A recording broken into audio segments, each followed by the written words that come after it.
ce soir, je vais te proposer un nouveau livre,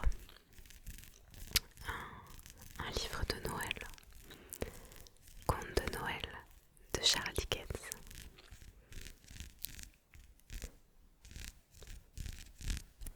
Je sais pas trop combien de vidéos il faudra pour faire le livre complet. On verra. En tout cas, j'espère que tu apprécieras, que tu passeras un moment de détente agréable.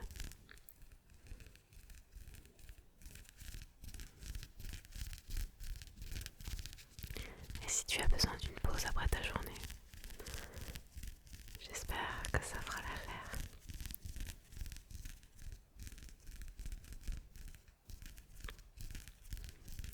J'espère que tu vas bien, que ce calendrier de l'Avent te plaît. Donc, je te propose de t'installer confortablement, de t'enrouler dans un plaid, de faire un chocolat chaud, une tisane, un thé, ce que tu veux, ou juste de te poser dans ton lit pour t'endormir. Et je vais essayer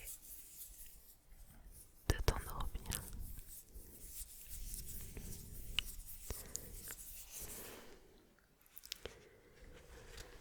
Alors,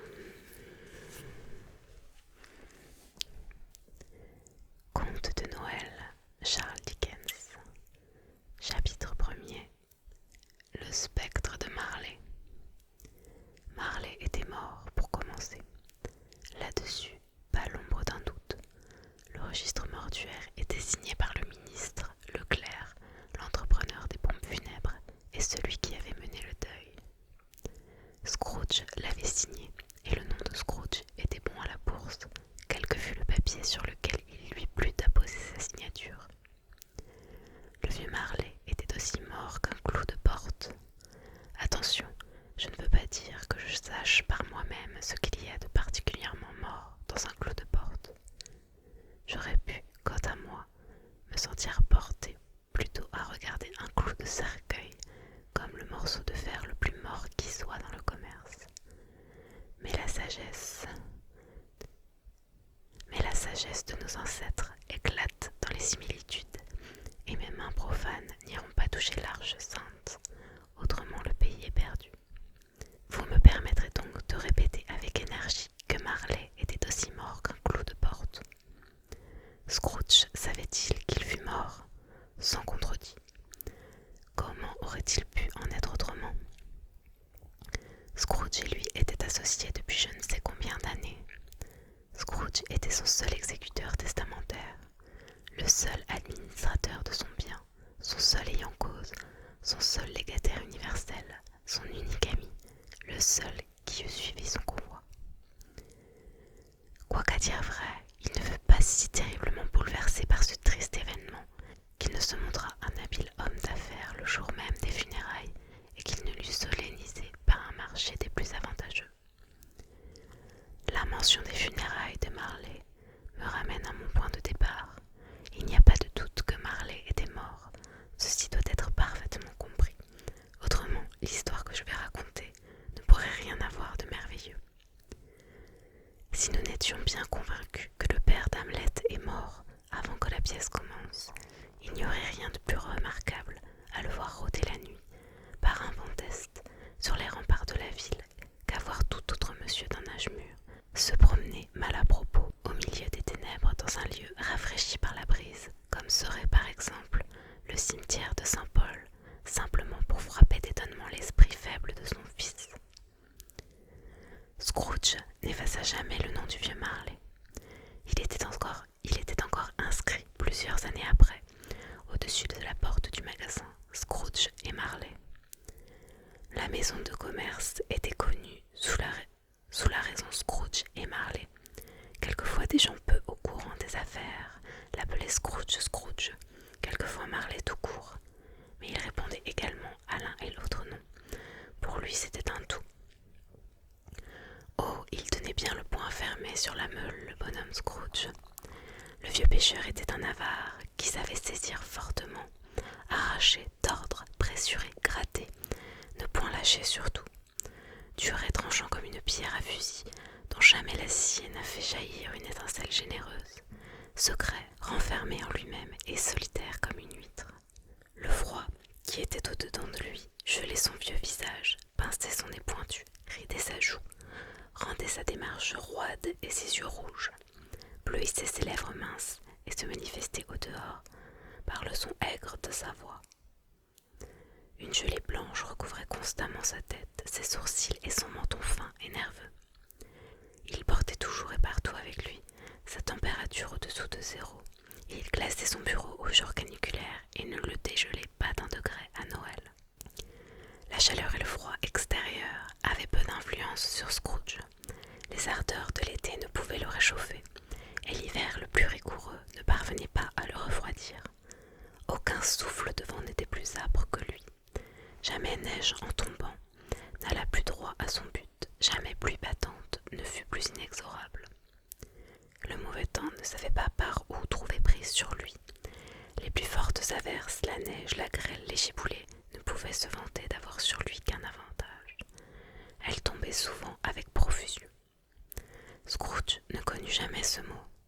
Personne ne l'arrêta jamais dans la rue pour lui dire d'un air satisfait: « Mon cher Scrooge, comment vous portez-vous? Quand viendrez-vous me voir ?» Aucun mendiant n'implorait de lui le plus léger secours. Aucun enfant ne lui demandait l'heure. On ne vit jamais personne, soit homme, soit femme, prier Scrooge une seule fois dans toute sa vie de lui indiquer le chemin de tel ou tel endroit. Les chiens d'aveugles eux-mêmes semblaient le connaître, et quand ils le voyaient venir, ils entraînaient leur maître sous les portes cochères et dans les ruelles, puis remuaient la queue comme pour dire: « Mon pauvre maître aveugle, mieux vaut pas d'œil du tout qu'un mauvais œil. » Mais qu'importait à Scrooge, c'était là précisément ce qu'il voulait, se faire un chemin solitaire le long des grands chemins de la vie, fréquenté par la foule, en avertissant les passants par un écriteau qu'ils eussent à se tenir à distance. C'était pour Scrooge un vrai nanan, comme disent les petits gourmands. Un jour, le meilleur de tous les bons jours de l'année, la veille de Noël, le vieux Scrooge était assis, fort occupé dans son comptoir. Il faisait un froid vif et perçant, le temps était brumeux. Scrooge pouvait entendre les gens aller et venir dehors dans la ruelle, soufflant dans leurs doigts, respirant avec bruit, se frappant la poitrine avec les mains et tapant des pieds sur le trottoir pour les réchauffer. 3 heures seulement venaient de sonner aux horloges de la cité, et cependant, il était déjà presque nuit. Il n'avait pas fait clair de tout le jour, et les lumières qui paraissaient derrière les fenêtres des comptoirs voisins ressemblaient à des taches de graisse rougeâtre qui s'étalaient sur le fond noirâtre d'un air épais et en quelque sorte palpable. Le brouillard pénétrait dans l'intérieur des maisons, par toutes les fentes et les trous de serrure. Au dehors, il était si dense que, quoique la rue fût des plus étroites, les maisons d'en face ne paraissaient plus que comme des fantômes. À voir les nuages sombres s'abaisser de plus en plus et répandre sur tous les objets une obscurité profonde, on aurait pu croire que la nature était venue s'établir tout près de là pour exploiter une brasserie montée sur une vaste échelle. La porte du comptoir de Scrooge demeurait ouverte afin qu'il pût avoir l'œil sur son commis qui se tenait un peu plus loin dans une petite cellule triste, sorte de citerne sombre occupée à copier des lettres. Scrooge avait un très petit feu, mais celui du commis était beaucoup plus petit encore. On aurait dit qu'il n'y avait qu'un seul morceau de charbon. Il ne pouvait l'augmenter, car Scrooge gardait la boîte à charbon dans sa chambre, et toutes les fois que le malheureux entrait avec la pelle, son patron ne manquait pas de lui déclarer qu'il serait forcé de le quitter. C'est pourquoi le commis mettait son cache-nez blanc et essayait de se réchauffer à la chandelle. Mais comme ce n'était pas un homme de grande imagination, ses efforts demeurèrent superflus. « Je vous souhaite un gai Noël, mon oncle, et que Dieu vous garde !» cria une voix joyeuse. C'était la voix du neveu de Scrooge, qui était venu le surprendre si vivement que l'autre n'avait pas eu le temps de le voir. « Bah !» dit Scrooge, « sottise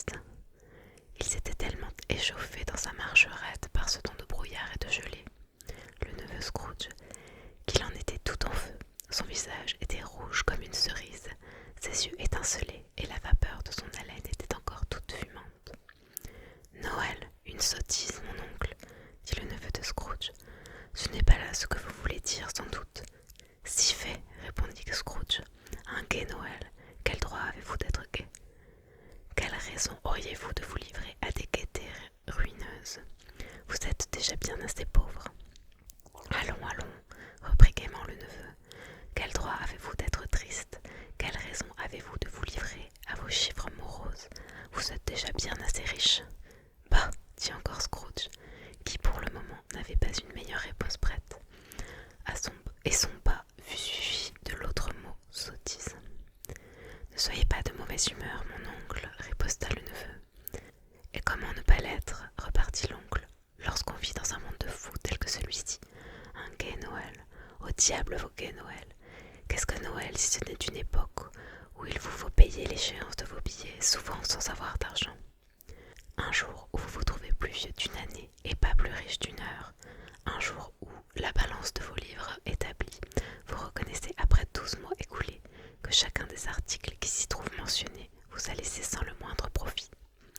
Si je pouvais en faire à ma tête, continua Scrooge d'un air indigné, tout imbécile qui court les rues avec un gai Noël sur les lèvres serait mis à bouillir dans une marmite avec son propre pudding et enterré avec une branche de houx au travers du cœur. C'est comme ça. Mon oncle, dit le neveu, voulant se faire l'avocat de Noël. Mon neveu, reprit l'oncle sévèrement, fêtez Noël à votre façon et laissez-moi le fêter à la mienne. Fêtez Noël, répéta le neveu de Scrooge. Mais vous ne le fêtez pas, mon oncle. Alors laissez-moi ne pas le fêter. Grand bien puisse-t-il vous faire, avec cela qu'il vous a toujours fait grand bien. Il y a quantité de choses, je l'avoue, dont j'aurais pu retirer quelques biens, sans en avoir profité néanmoins, répondit le neveu. Noël, entre autres, mais au moins ai-je toujours regardé le jour de Noël, quand il est revenu, mettant de côté le respect dû à son nom sacré et à sa divine origine, si l'on peut les mettre de côté en songeant à Noël, comme un beau jour, un jour de bienveillance, de pardon, de charité, de plaisir, le seul dans le long calendrier de l'année où je sache que tous, hommes et femmes, semblent par un consentement unanime ouvrir librement les secrets de leur cœur et voir dans les gens au-dessous d'eux de vrais compagnons de voyage sur le chemin du tombeau, et non pas une autre race de créatures marchant vers un autre but. C'est pourquoi mon oncle, quoiqu'il n'ait jamais mis dans ma poche la moindre pièce d'or ou d'argent, je crois que Noël m'a fait vraiment du bien et qu'il m'en fera encore. Aussi, je répète, vive Noël!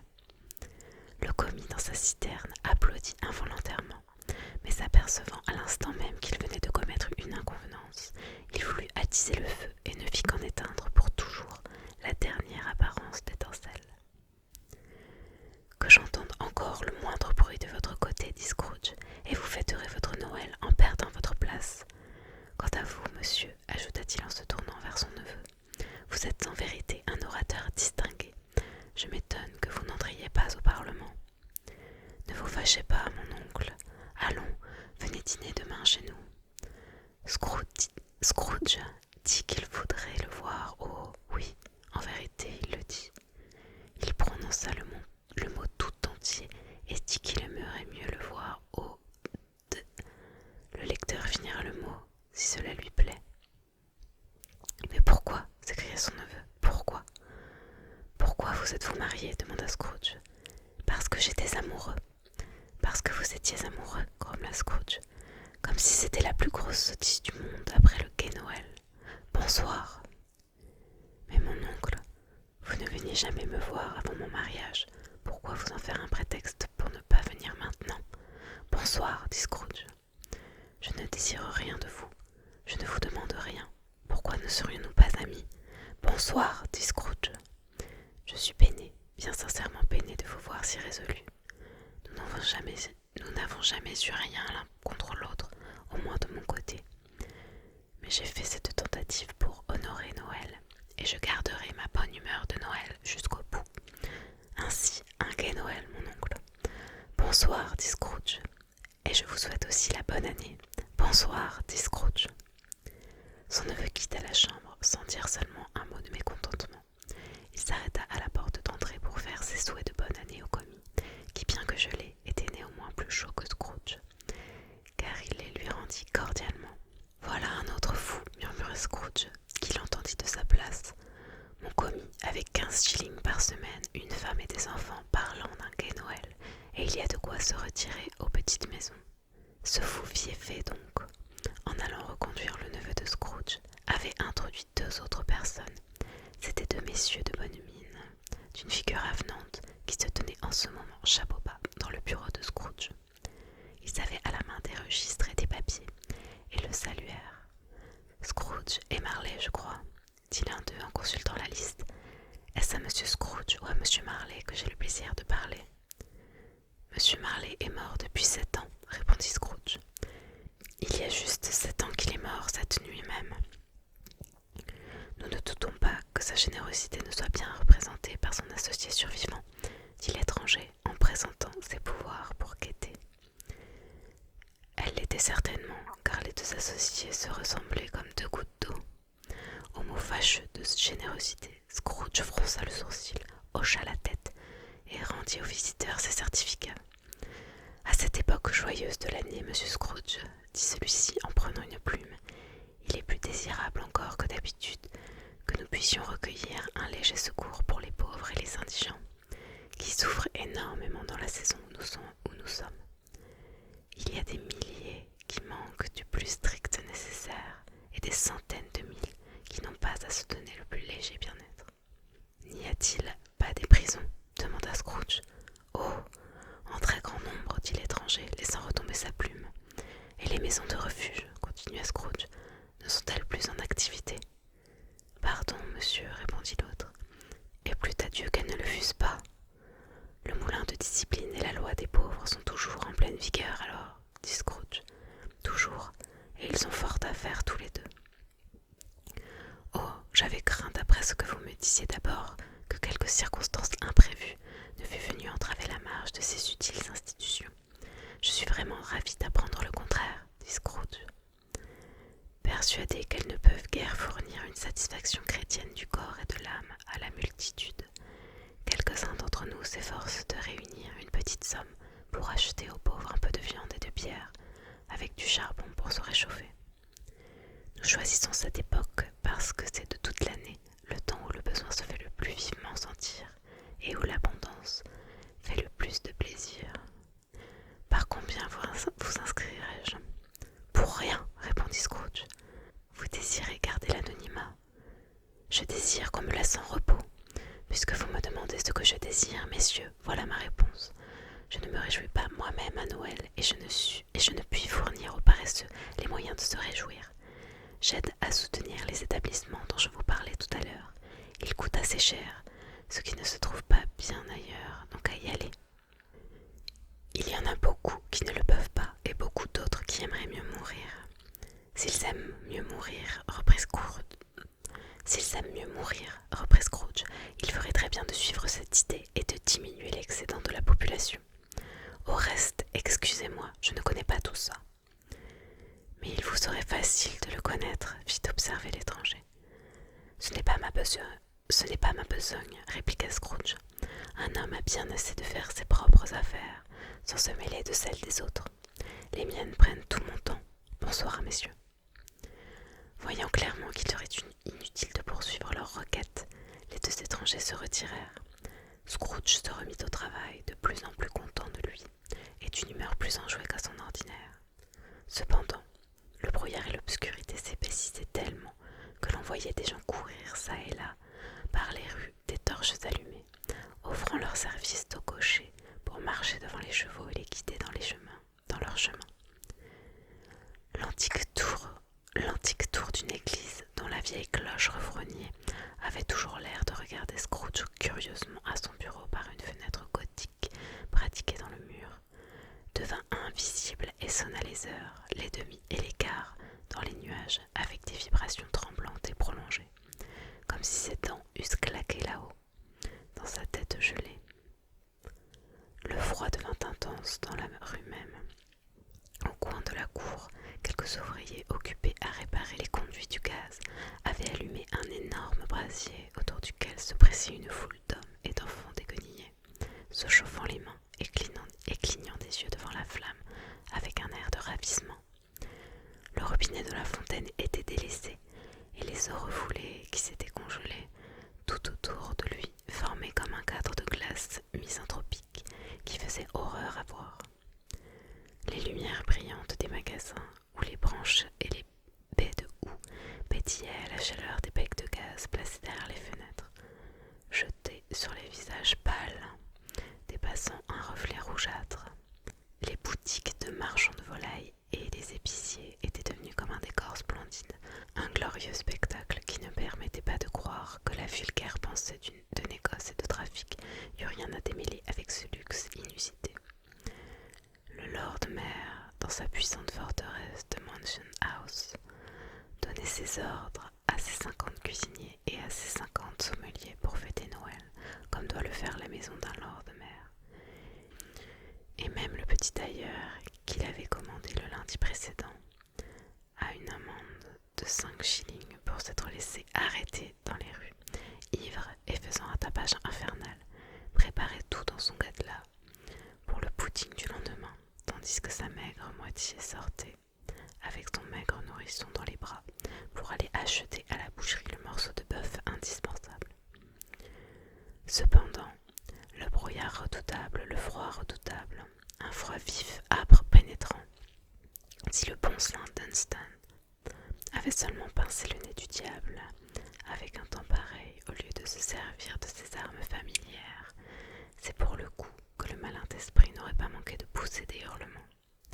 Le propriétaire d'un jeune nez petit, rongé, mâché par le froid, affamé, comme les os sont rongés par les chiens, se baissa devant le trou de la serrure de Scrooge pour le régaler d'un chant de Noël, mais au premier mot de « Dieu vous aide, mon gai monsieur », que rien ne trouble votre cœur, Scrooge saisit sa règle avec un geste si énergétique que le chanteur s'enfuit épouvanté, abandonnant le trou de la serrure au brouillard et aux frimas qui semblèrent s'y précipiter vers Scrooge par sympathie. Enfin, l'heure de fermer le comptoir arriva. Scrooge descendit de son tabouret d'un air bourru, paraissant donner ainsi le signal tacite du départ au commis qui attendait dans la citerne et qui, éteignant aussitôt sa chandelle, mit son chapeau sur sa tête. « Vous voudriez avoir toute la journée de demain, je suppose, dit Scrooge. Si cela vous convenait, monsieur. Cela ne me convient nullement, et ce n'est point juste. Si je vous retenais une demi-couronne pour ce jour-là, vous vous croiriez lésé, j'en suis sûr. » Le commis sourit légèrement. « Et cependant, dit Scrooge, vous ne me regardez pas comme lésé, moi, si je vous paye une journée pour ne rien faire. » Le commis fit observer que cela n'arrivait qu'une fois l'an. Pauvre excuse pour mettre la main dans la poche d'un homme tous les 20 décembre, dit Scrooge, en boutonnant sa redingote jusqu'au menton. Mais je suppose qu'il vous faut la journée tout entière. Tâchez au moins de m'en dédommager, en venant de bonne heure après-demain matin. Le commis le promit et Scrooge sortit en grommelant. Le comptoir fut fermé en un clin d'œil, et le commis, les deux bouts de son cache-nez blanc pendant jusqu'au bas de sa veste, car il n'élevait pas ses prétentions jusqu'à porter une redingote, se mit à glisser une vingtaine de fois sur le trottoir de Cornhill, à la suite d'une bande de gamins, en l'honneur de la veille de Noël, et se dirigeant ensuite vers sa demeure de Camden Town, il y arriva toujours courant de toutes ses forces pour jouer à Colin-Maillard. Scrooge prit son triste dîner dans la taverne où il mangeait d'ordinaire, ayant lu tous les journaux et charmé le reste de la soirée en parcourant son livre de contes. Il alla chez lui pour se coucher. Il habitait un appartement occupé autrefois par Feu, son associé. C'était une enfilade de chambres obscures qui faisait partie d'un vieux bâtiment sombre situé à l'extrémité d'une ruelle où il avait si peu de raison d'être qu'on ne pouvait s'empêcher de croire qu'il était venu se blottir là un jour, que dans sa jeunesse il jouait à cache-cache avec d'autres maisons et ne s'était plus ensuite souvenu de son chemin. Il était alors assez vieux et assez triste, car personne n'y habitait, excepté Scrooge. Tous les autres appartements étaient loués pour servir de comptoir ou de bureau. La cour était si obscur que Scrooge lui-même, quoiqu'il en connût parfaitement chaque pavé, fut obligé de tâtonner avec les mains.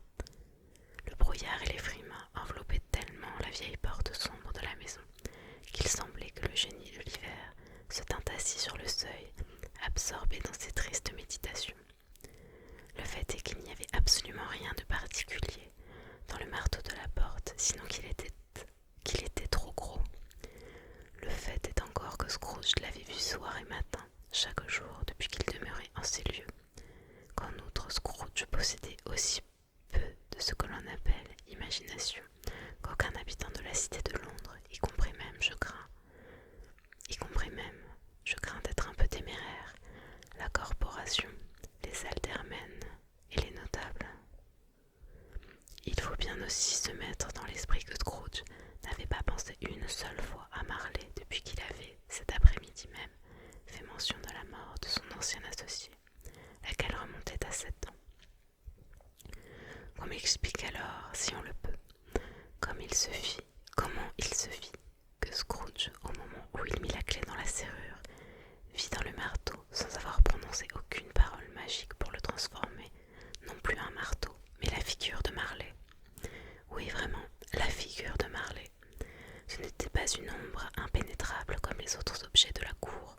Elle paraissait au contraire entourée d'une lueur sinistre, semblable à un homard avarié dans une cave obscure.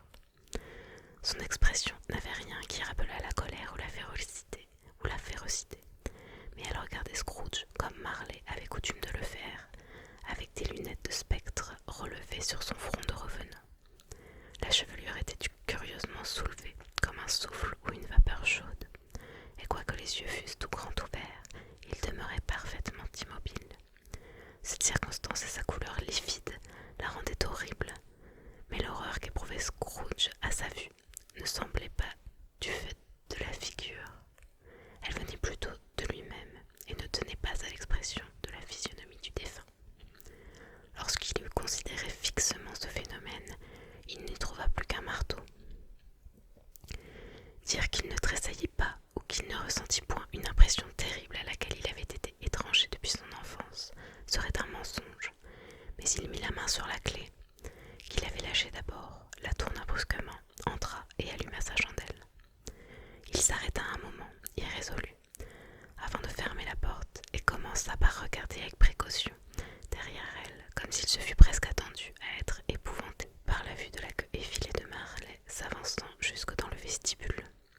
Mais il n'y avait rien derrière la porte, excepté les écrous et les vis qui y fixaient le marteau. Ce que voyant, il dit « Bah, bah !» en la poussant avec violence. Le bruit résonna dans toute la maison comme un tonnerre, chaque chambre au-dessus et chaque futaille au-dessous. Dans la cave du marchand de vin semblait rendre un son particulier pour faire sa partie dans ce concert d'échos. Scrooge n'était pas homme à se laisser effrayer par des échos. Il referma solidement la porte, traversa le vestibule et monta l'escalier, prenant le temps d'ajuster sa chandelle, chemin faisant. Vous parlez de bons vieux escaliers d'autrefois, par où l'on aurait pu monter facilement un carrosse à 6 chevaux ou le cortège d'un petit acte du Parlement. Mais moi, je vous dis que celui de Scrooge était bien autre chose. Vous auriez pu y faire monter un corbillard en le prenant par sa plus grande largeur, la barre d'appui contre le mur et la portière du côté de la rampe, et c'eût été chose facile. Il y avait bien assez de place pour cela, et encore plus qu'il n'en fallait. Voilà peut-être pourquoi Scrooge crut voir marcher devant lui dans l'obscurité un convoi funèbre. Une demi-douzaine de becs de gaz de la rue aurait eu peine à éclairer suffisamment le vestibule. Vous pouvez donc supposer qu'il y faisait joliment sombre avec la chandelle de Scrooge. Il montait toujours, ne s'en souciait pas plus que de rien du tout. L'obscurité ne coûte pas cher, c'est pour cela que Scrooge ne la détestait pas. Mais avant de fermer sa lourde porte, il parcourut les pièces de son appartement pour voir si tout était en ordre. C'était peut-être un souvenir inquiet de la mystérieuse figure qui lui trottait dans la tête. Le salon, la chambre à coucher, la chambre de débarras, tout se trouvait en ordre. Personne sous la table, personne sous le sofa. Un petit feu dans la grille, la cuillère et la tasse prêtes et sur le feu la petite casserole d'eau de gruau, car Scrooge avait un rhume de cerveau. Personne sous son lit, personne de le cabinet, personne dans sa robe de chambre suspendue contre la muraille dans une attitude suspecte. La chambre de débarras comme d'habitude, un vieux garde-feu, de vieilles savates, de paniers à poissons, un lavabo sur 3 pieds et un fourgon. Parfaitement rassuré, Scrooge tira à sa porte et referma à double tour, ce qui n'était point son habitude. Ainsi garanti de toute surprise, il ôta sa cravate, mit sa robe de chambre, ses pantoufles et son bonnet de nuit, et s'assit devant le feu pour prendre son gruau. C'était en vérité un très petit feu, si peu que rien pour une nuit si froide. Il fut obligé de s'asseoir tout près et de le couver en quelque sorte, avant de pouvoir extraire la moindre sensation de chaleur d'un feu si mesquin qu'il aurait tenu dans sa main. Le foyer ancien avait été construit il y a longtemps par quelques marchands hollandais et garni tout autour de plaques flamandes sur lesquelles on avait représenté des scènes d'écriture. Il y avait des Caïns et des Abel, des filles de Pharaon, des reines de Saba, des messagers angéliques descendant au travers des airs sur des nuages semblables à des lits de plumes, des Abraham, des Balthazar, des apôtres s'embarquant dans des bateaux en forme de saucières, des centaines de figures capables de distraire sa pensée. Et cependant, ce visage de Marley, mort depuis 7 ans, venait, comme la baguette de l'ancien prophète, absorber tout le reste. Si chacune de ces plaques vernies eût commencé par être un cadre vide avec le pouvoir de représenter sur sa surface unie quelques formes composées des fragments éparses des pensées de Scrooge, chaque carreau aurait offert une copie de la tête du vieux Marley. « Sottise, dit Scrooge, et il se mit à marcher dans la chambre de long en large. Après chaque tour, il se rassit. Comme il se renversait la tête dans son fauteuil, son regard s'arrêta par hasard sur une sonnette hors de service, suspendue dans la chambre, et qui, pour quelques dessins depuis longtemps oubliés, communiquait avec une pièce située au dernier étage de la maison. Ce fut avec une extrême surprise, avec une terreur étrange, inexplicable, qu'au moment où il la regardait, il vit cette sonnette commencer à se mettre en mouvement.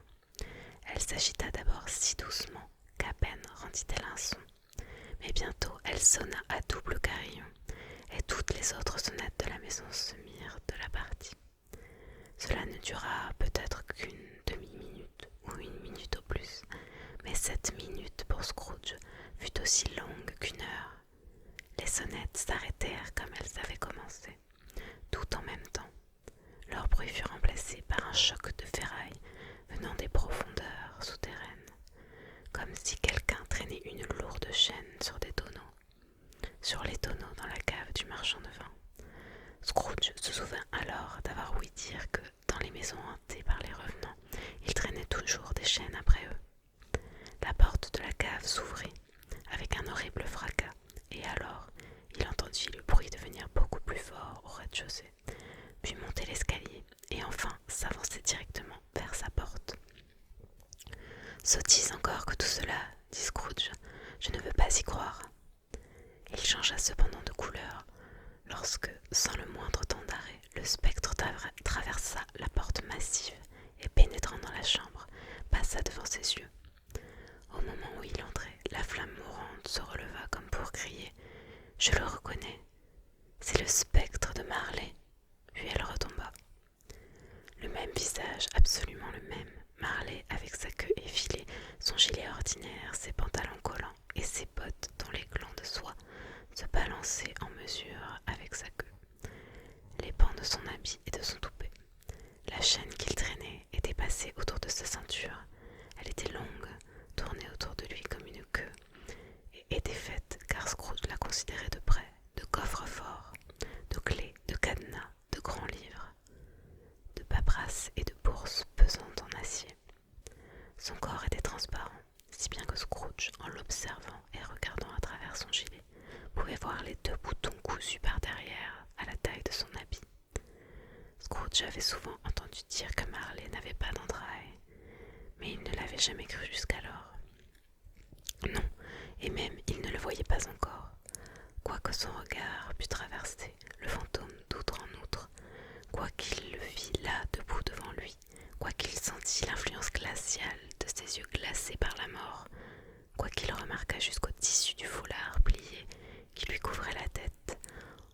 passant sous son menton et auquel il n'avait point pris garde auparavant. Il refusait encore de croire et luttait contre le témoignage de ses sens. « Que veut dire ceci ?» fit Scrooge, caustique et froid comme toujours. « Que désirez-vous de moi ?»« Beaucoup de choses. » C'est la voix de Marley, plus de doute à cet égard. « Qui êtes-vous ? Demandez-moi qui j'étais. »« Qui étiez-vous alors ?» dit Scrooge, élevant la voix. « Vous êtes bien puriste, pour une ombre. De mon vivant, j'étais votre associé, Jacob Marley. Pouvez-vous vous asseoir ?» demanda Scrooge en le regardant d'un air de doute. « Je le puis. Alors faites-le. » Scrooge fit cette question parce qu'il ne savait pas si un spectre aussi transparent pouvait se trouver dans la condition voulue pour prendre un siège. Et il sentait que si par hasard la chose était impossible, il le réduirait à la nécessité d'une explication embarrassante. Mais le fantôme s'assit vis-à-vis de lui, de l'autre côté de la cheminée, comme s'il ne faisait que cela toute la journée. « Vous ne croyez pas en moi ?» observa le spectre. « Non, dit Scrooge. Quelle preuve de ma réalité voudriez-vous avoir, outre le témoignage de vos sens ? » « Je ne sais trop, répondit Scrooge. « Pourquoi doutez-vous de vos sens ? » Parce que, fit Scrooge, la moindre chose suffit pour les affecter. Il suffit d'un léger dérangement dans l'estomac pour les rendre trompeurs, et vous pourriez bien être au bout du compte qu'une tranche de bœuf mal digérée, une demi-cuillère de moutarde, un morceau de fromage, un fragment de pomme de terre mal cuite, qui que vous soyez, pour un mort, vous sentez plus la bière que la bière. Scrooge n'était pas trop dans l'habitude de faire des calembours, et il se sentait alors réellement au fond du cœur fort peu disposé à faire le plaisant. La vérité est qu'il essayait ce badinage comme un moyen de faire diversion à ses pensées et de surmonter son effroi, car la voix du spectre le faisait frissonner jusque dans la moelle des os. Demeurer assis même pour un moment, ses regards arrêtés sur ses yeux fixes, vitreux, c'était là, Scrooge le sentait bien, une épreuve diabolique. Il y avait aussi quelque chose de vraiment terrible dans cette atmosphère infernale dont le spectre était environné. Scrooge ne pouvait la sentir à lui-même, mais elle n'était pas moins réelle, car quoique le spectre restât assis parfaitement immobile, ses cheveux, les basques de son habit, les glands de ses bottes étaient encore agités comme par la vapeur chaude qui s'exhale d'un four. « Voyez-vous ce cure-dent » dit Scrooge, retournant vivement à la charge. Vous tenez le change à sa frayeur, et désirant, ne fût-ce que pour une seconde, détourner de lui le regard du spectre, froid comme un marbre. « Oui, » répondit le fantôme. « Mais vous ne le regardez seulement pas, » dit Scrooge. « Cela ne m'empêche pas de le voir, » dit le spectre. « Eh bien, reprit Scrooge, je n'ai qu'à l'avaler, et le reste de mes jours, je serai persécuté par une légion de lutins, tous de ma propre création. Sottise, je vous dis, sottise. » À ce mot, le spectre poussa un cri effrayant et secoua sa chaîne, avec un bruit si lugubre et si épouvantable, que Scrooge se cramponna à sa chaise pour s'empêcher de tomber en défaillance. Mais combien redoubla son horreur lorsque le fantôme, ôtant le bandage qui entourait sa tête, comme s'il était trop chaud pour le garder dans l'intérieur de l'appartement, sa mâchoire inférieure retomba sur sa poitrine. Scrooge tomba à genoux et se cacha le visage dans ses mains. « Miséricorde » s'écria-t-il, « épouvantable apparition, pourquoi venez-vous me tourmenter ?»« Âme mondaine et terrestre, » répliqua le spectre, « croyez-vous en moi ou n'y croyez-vous pas ?»« J'y crois, » dit Scrooge, « il le faut bien, mais pourquoi les esprits se promènent-ils sur terre, et pourquoi viennent-ils me trouver ?»« C'est une obligation de chaque homme, » répondit le spectre, « que son âme renfermée au-dedans de lui se mêle à ses semblables et voyage de tous côtés. Si elle ne le fait pendant la vie, elle est condamnée à le faire après la mort. Elle est obligée d'errer par le monde, ô malheureux que je suis, et doit être témoin inutile de choses dont il ne lui est plus possible de prendre sa part, quand elle aurait pu en jouir avec les autres sur la terre pour les faire servir à son bonheur. » Le spectre poussa encore un cri, secoua sa chaîne et tordit ses mains fantastiques. « Vous êtes enchaîné ?» demanda Scrooge tremblant. « Dites-moi pourquoi. »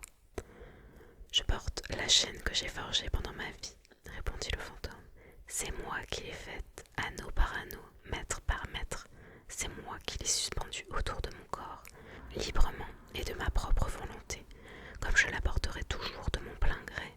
Est-ce que le modèle vous en paraît étrange ?» Scrooge tremblait de plus en plus. « Ou bien voudriez-vous savoir, poursuivit le spectre, le poids et la longueur du câble énorme que vous traînez vous-même? Il était exactement aussi long et aussi pesant que cette chaîne que vous voyez. Il y a aujourd'hui 7 veilles de Noël. Vous y avez travaillé depuis. C'est une bonne chaîne à présent. » Scrooge regarda autour de lui sur le plancher, s'attendant à se trouver lui-même entouré de quelques 50 ou 60 brasses de câbles de fer. Mais il ne vit rien. « Jacob, dit-il d'un ton suppliant, mon vieux Jacob Marley, parlez-moi encore. Adressez-moi quelques paroles de consolation, Jacob. » « Je n'ai pas de consolation à donner, reprit le spectre. Les consolations viennent d'ailleurs, Ebenezer Scrooge. Elles sont apportées par d'autres ministres, à d'autres espèces d'hommes que vous. Je ne puis non plus vous dire tout ce que vous voudrez. Je n'ai plus que très peu de temps à ma disposition. Je ne puis me reposer, je ne puis m'arrêter, je ne puis séjourner nulle part. Mon esprit ne s'écarta guère au-delà de notre comptoir. Vous savez, pendant ma vie, mon esprit ne dépassa jamais les étroites limites de notre bureau de change. Et voilà pourquoi maintenant, il me reste à faire tant de pénibles voyages. » C'était chez Scrooge une habitude de fourrer les mains dans les goussets de son pantalon toutes les fois qu'il devenait pensif. Réfléchissant à ce qu'avait dit le fantôme, il prit la même attitude, mais sans lever les yeux et toujours agenouillé. « Il faut donc que vous soyez bien en retard, Jacob, » fit observer Scrooge, en véritable homme d'affaires, quoique avec humilité et déférence. « En retard, » répéta le spectre. « Mort depuis 7 ans, rumina Scrooge, et en route tout ce temps-là. »« Tout ce temps-là, dit le spectre, ni trêve ni repos, l'incessante torture du remords. »« Vous voyagez vite, demanda Scrooge. »« Sur les ailes du vent, répliqua le fantôme. »« Vous devez avoir vu bien du pays en 7 ans, reprit Scrooge. » Le spectre, entendant ces paroles, poussa un troisième cri et produisit avec sa chaîne un cliquetis si horrible dans le morne silence de la nuit que le quai aurait eu toutes les raisons du monde de le traduire en justice pour cause de tapage nocturne. « Ô captif, enchaîné, chargé de fer !» s'écria-t-il, « pour avoir oublié que chaque homme doit s'associer, pour sa part, au grand travail de l'humanité, prescrit par l'être suprême, et en perpétuer le progrès, car cette terre doit passer dans l'éternité avant que le bien dont elle est susceptible soit entièrement développé, pour avoir oublié que l'immensité de nos regrets ne pourra pas compenser les occasions manquées dans notre vie. Et cependant, c'est ce que j'ai fait. Oh oui, malheureusement, c'est ce que j'ai fait. Cependant, vous fûtes toujours un homme exact, habile en affaires, Jacob, balbutia Scrooge, qui commençait en ce moment à faire un retour sur lui-même. « Les affaires !» s'écria le fantôme en se tordant de nouveau les mains. « C'est l'humanité qui était mon affaire. C'est le bien général qui était mon affaire. C'est la charité, la miséricorde, la tolérance et la bienveillance. C'est tout cela qui était mon affaire. Les opérations de mon commerce n'étaient qu'une goutte d'eau dans le vaste océan de mes affaires. » Il releva sa chaîne de toute la longueur de son bras, comme pour montrer la cause de tous ces stériles regrets, et la rejeta lourdement à terre.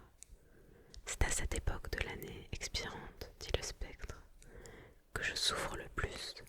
Pourquoi ai-je alors traversé la foule de mes semblables, toujours les yeux baissés vers les choses de la terre, sans les lever jamais vers cette étoile bénie qui conduit les mages à une pauvre demeure? N'y avait-il donc pas de pauvres demeures aussi vers lesquelles sa lumière aurait pu me conduire ?» Scrooge était très effrayé d'entendre le spectre continuer sur ce ton, et il commençait à trembler de tous ses membres. « Écoutez-moi, s'écria le fantôme. Mon temps est bientôt passé. J'écoute, dit Scrooge, mais épargnez-moi, ne dites pas trop de rhétorique, Jacob, je vous en prie. Comment se fit-il que je paraisse devant vous sous une forme que vous puissiez voir? Je ne saurais le dire. Je me suis assis maintes et maintes fois à vos côtés en restant invisible. Ce n'était pas une idée agréable. Scrooge fut saisi de frissons et essuya la sueur qui découlait de son front. « Et ce n'est pas mon moindre supplice, » continua le spectre. « Je suis ici ce soir pour vous avertir qu'il vous reste encore une chance et un espoir d'échapper à ma destinée, une chance et un espoir que vous tiendrez de moi Ebenezer. Vous fûtes toujours pour moi un bon ami, dit Scrooge. Merci. Vous allez être hanté par 3 esprits, ajouta le spectre. La figure de Scrooge devint en un moment aussi pâle que celle du fantôme lui-même. Est-ce là cette chance et cet espoir dont vous me parliez, Jacob? Demanda-t-il d'une voix défaillante. Oui, je crois que j'aimerais mieux qu'il n'en fût rien, dit Scrooge. Sans leur visite, reprit le spectre, vous ne pouvez espérer d'éviter mon sort. Attendez-vous à recevoir le premier demain, quand l'horloge sonnera 1 heure. Ne pourrais-je pas les prendre tous à la fois pour en finir, Jacob? Insinua Scrooge. Attendez le second à la même heure la nuit d'après, et le troisième la nuit suivante, quand le dernier coup de minuit aura cessé de vibrer. Ne comptez pas me revoir, mais dans votre propre intérêt, ayez soin de vous rappeler ce qui vient de se passer entre nous. Après avoir ainsi parlé, le spectre prit sa mentonnière sur la table et l'attacha autour de sa tête comme auparavant. Scrooge le comprit au bruit sec que firent ses dents lorsque les 2 mâchoires furent réunies l'une à l'autre par le bandage. Alors il se hasarda à lever les yeux et aperçut son visiteur surnaturel debout devant lui, portant sa chaîne enroulée autour de son bras. L'apparition s'éloigna en marchant à reculons. À chaque pas qu'elle faisait, la fenêtre se soulevait un peu, de sorte que, quand le spectre l'eut atteinte, elle était toute grande ouverte. Il fit signe à Scrooge d'approcher. Celui-ci obéit. Lorsqu'ils furent à 2 pas l'un de l'autre, l'ombre de Marley leva la main et l'avertit de ne pas approcher davantage. Scrooge s'arrêta, non pas tant par obéissance que par surprise et par crainte, car au moment où le fantôme leva la main, il entendit des bruits confus dans l'air, des sons incohérents de lamentation et de désespoir, des plaintes d'une inexprimable tristesse, des voix de regret et de remords. Le spectre, ayant un moment prêté l'oreille, se joignit à ce chœur lugubre et s'évanouit au sein de la nuit pâle et sombre. Scrooge suivit l'ombre jusqu'à la fenêtre, et dans sa curiosité haletante, il regarda par la croisée. L'air était rempli de fantômes errants çà et là, comme des âmes en peine, exhalant, à mesure qu'ils passaient, de profonds gémissements. Chacun d'eux traînait une chaîne comme le spectre de Marley. Quelques-uns, en petit nombre, c'étaient peut-être des cabinets de ministres complices d'une même politique, étaient enchaînés ensemble, aucun n'était libre. Plusieurs avaient été, pendant leur vie, personnellement connus de Scrooge. Il avait été intimement lié avec un vieux fantôme en gilet blanc, à la cheville duquel était attaché un monstrueux anneau de fer et qui se lamentait piteusement de ne pouvoir assister une malheureuse femme avec son enfant qu'il voyait au-dessous de lui sur le seuil d'une porte. Le supplice de tous ces spectres consistait évidemment en ce qu'ils s'efforçaient, mais trop tard, d'intervenir dans les affaires humaines pour y faire quelque bien. Ils en avaient pour jamais perdu le pouvoir. Ces créatures fantastiques se fondirent-elles dans le brouillard ou le brouillard vint-il les envelopper dans son ombre? Scrooge n'en put rien savoir, mais les ombres et leurs